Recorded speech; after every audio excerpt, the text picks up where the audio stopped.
The room was silent, save for the faint, rhythmic hum of the iPad.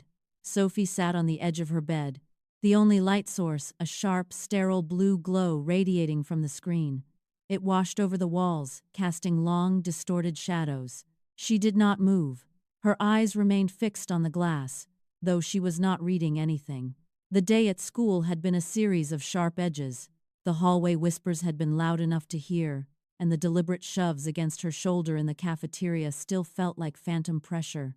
She pulled her knees to her chest, creating a barrier between herself and the empty space of the room. Faces of her classmates flickered back into view.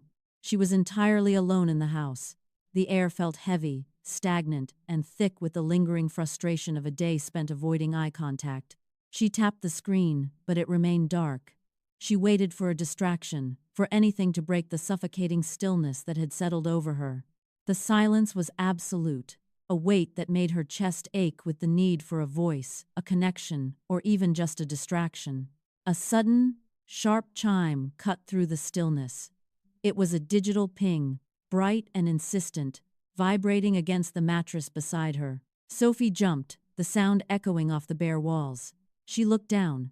A notification icon pulsed on the dark glass of the iPad. A message from a user named Reese.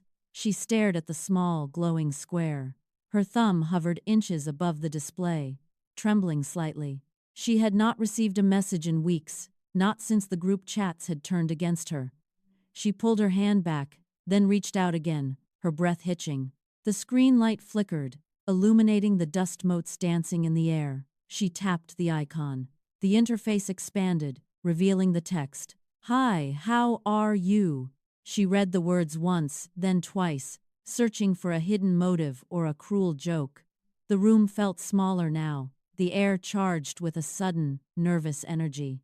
She looked at the keyboard, her fingers poised over the glass. She hesitated for a long second, wondering if she should lock the device and walk away.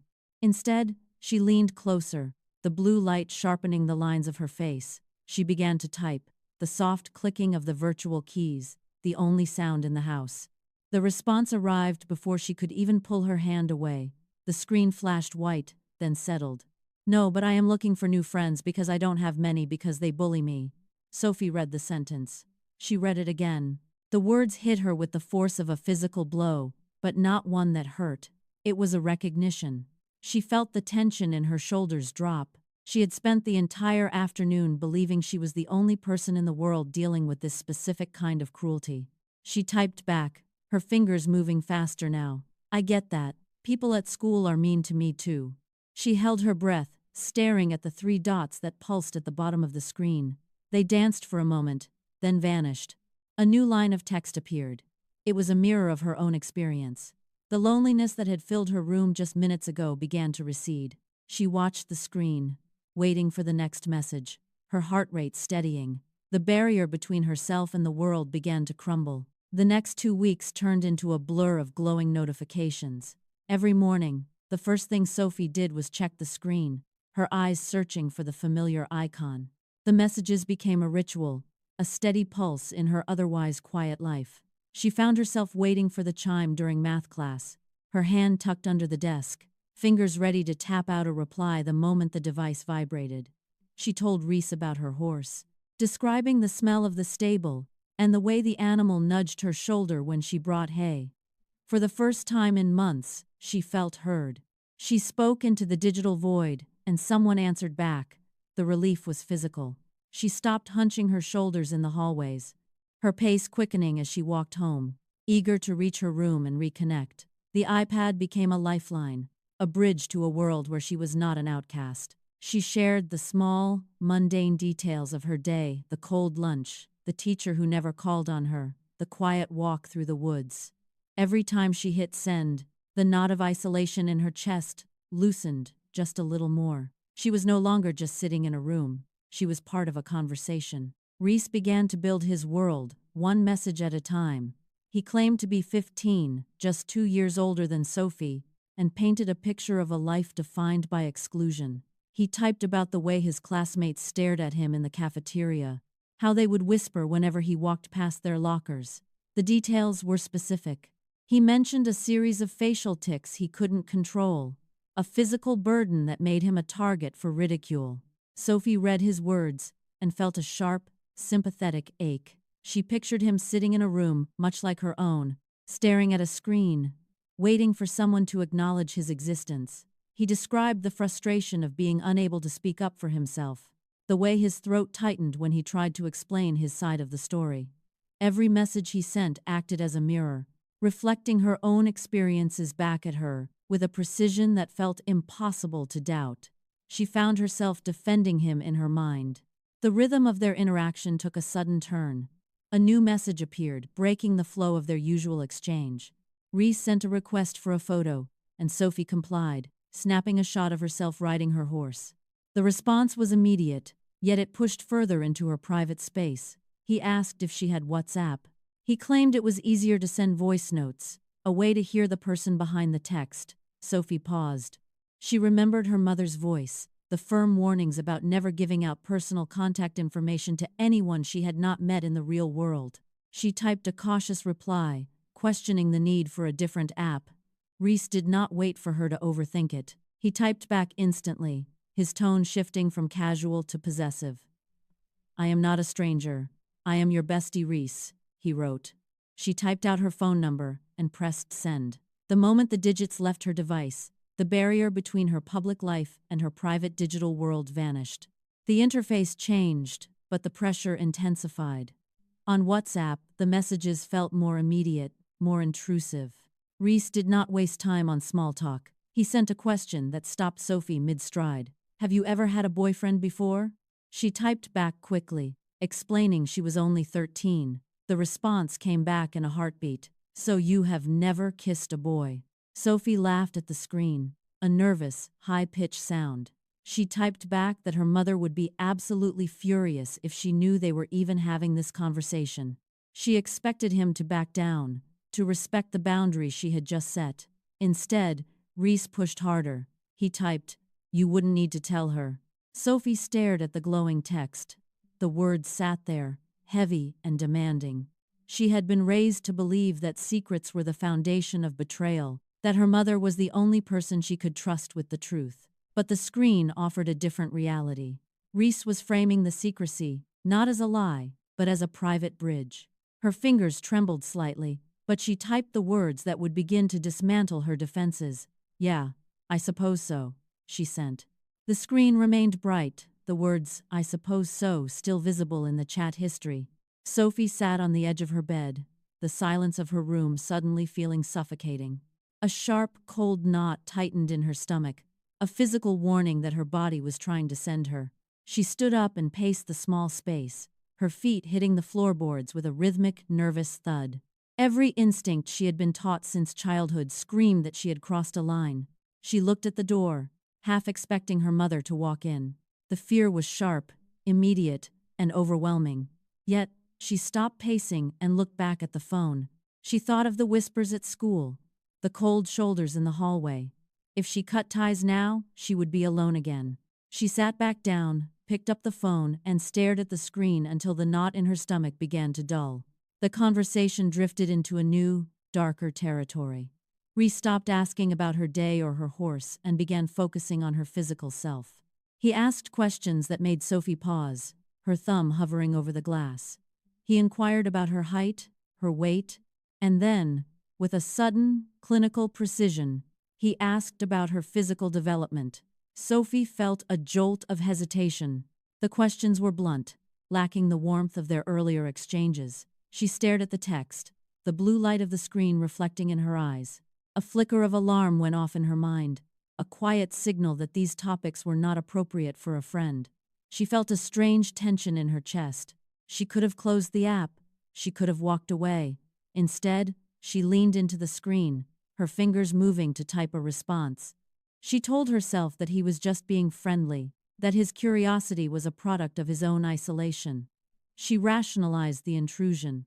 With a few quick taps, she answered his questions, providing the details he wanted, ignoring the growing unease that settled into her bones. The next message arrived with a sharp vibration that rattled the desk. Sophie glanced down, expecting another question about her day. But the text on the screen stopped her breath entirely. Reese was asking for photos of her in her bra. The request was stark, stripped of any pretense of friendship or innocent curiosity. Sophie felt the blood drain from her face. The air in the room seemed to grow thin, and she pushed her chair back, the legs scraping harshly against the floor. She stared at the words, her mind struggling to reconcile the person she thought she knew with the demand staring back at her. The rationalization that had protected her for weeks shattered. A cold, heavy sensation settled in her gut, replacing the earlier unease. Her hands trembled as she gripped the edges of the iPad. She typed, "I don't like you asking that," and hit send. She set the device face down on the wood, her heart hammering against her ribs, waiting to see how the predator would react. The screen remained dark for a long minute.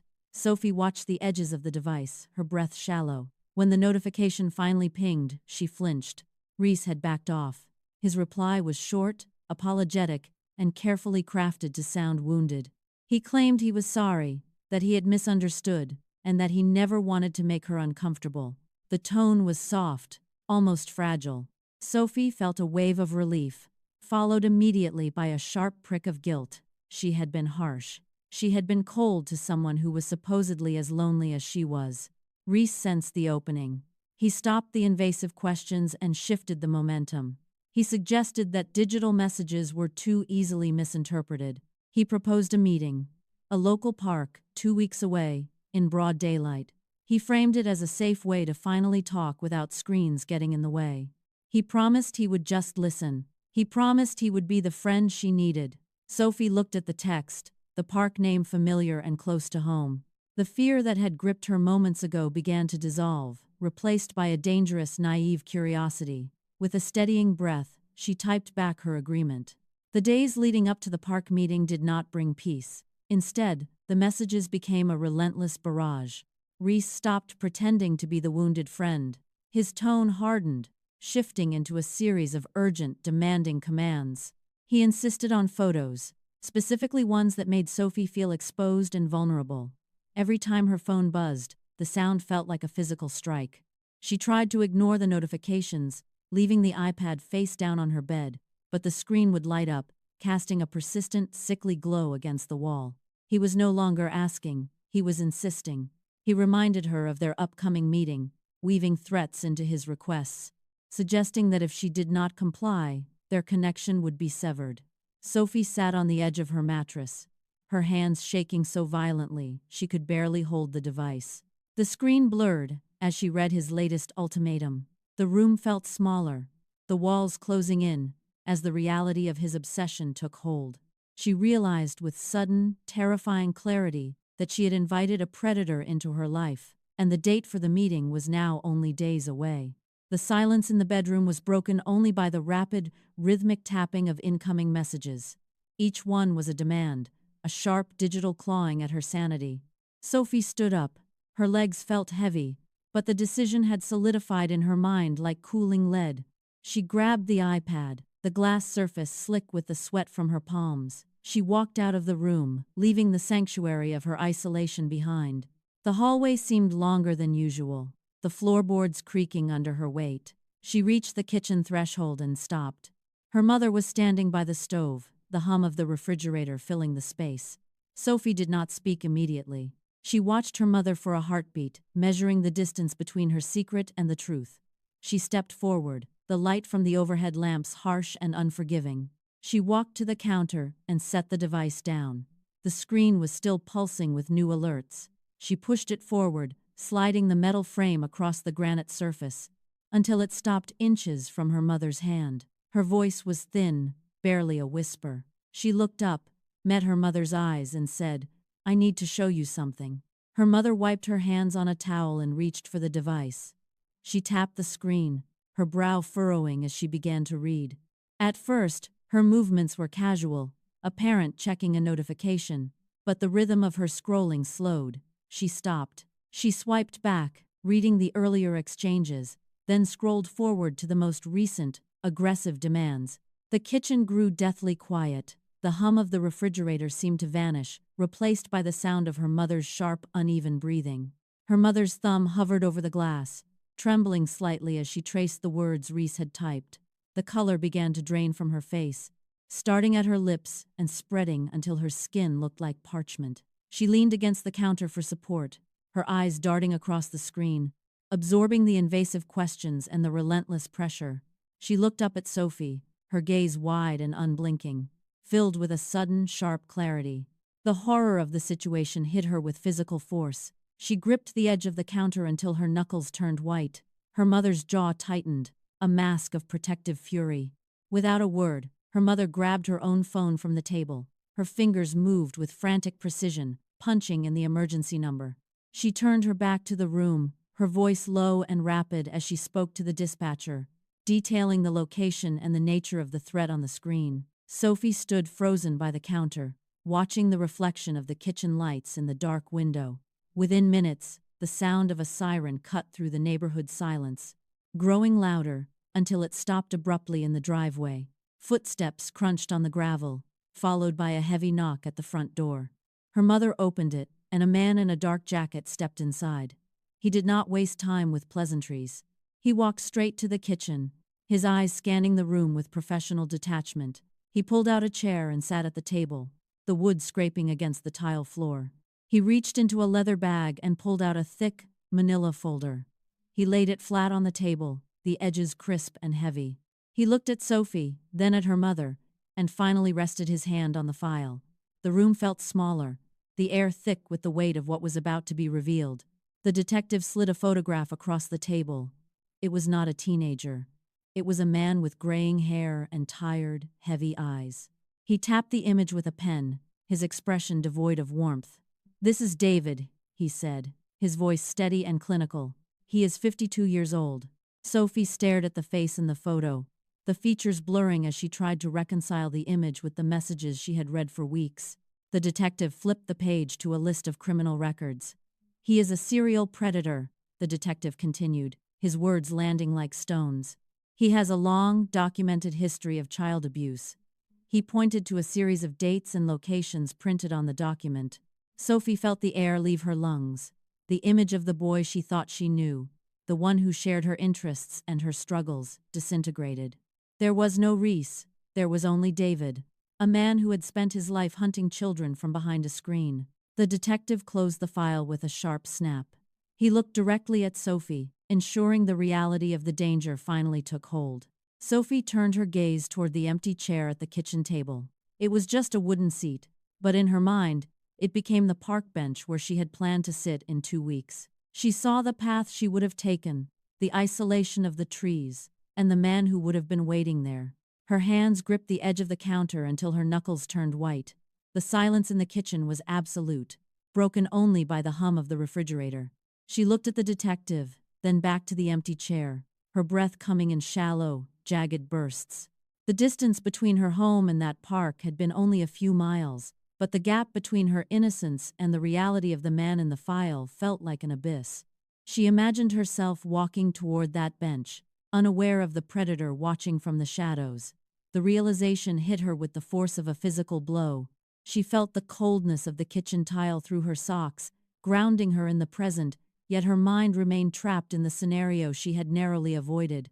Every detail of their conversations, every request for a photo, and every demand for secrecy now took on a predatory shape. She was paralyzed by the sheer proximity of the nightmare. The iPad sat on the granite counter, its screen still glowing with the last remnants of the conversation. Sophie stared at the glass surface. She saw the familiar icons and the notification bubbles that had once felt like a lifeline. Now, they looked like teeth. She reached out, her fingers trembling slightly, and pushed the device across the counter. It slid until it hit the edge of the sink, coming to a stop near the faucet. She pressed the side button. The light vanished. The screen turned black, reflecting only the dim kitchen light and her own face. The blue glow that had illuminated her room for weeks was gone. She watched the reflection for a long moment, waiting for a ping or a vibration, but the device remained silent and dead. She stepped back, putting physical distance between herself and the machine. The silence in the kitchen felt different now. It was sharp with the clarity of her survival. The digital trap had been dismantled. Sophie took a deep breath. her lungs expanding fully as the reality of her escape settled into the quiet room. The danger Sophie faced is not an isolated incident. It exists behind every anonymous profile and every unsolicited message. Predators rely on silence and the fear of being caught to operate in the shadows. If you encounter someone online who pushes for secrecy, asks for intimate details, or pressures you to meet in person, do not hesitate. Stop the conversation immediately. Block the user. Take a screenshot of the interaction as evidence. Then, tell a trusted adult or authority figure right away. Your safety is more important than any digital connection. Do not wait for the situation to escalate or for the predator to make the next move. Reporting suspicious behavior is the only way to break the cycle and protect others. Be vigilant. Trust your instincts when something feels wrong. If you see something, say something. Take control of your digital space and stay safe.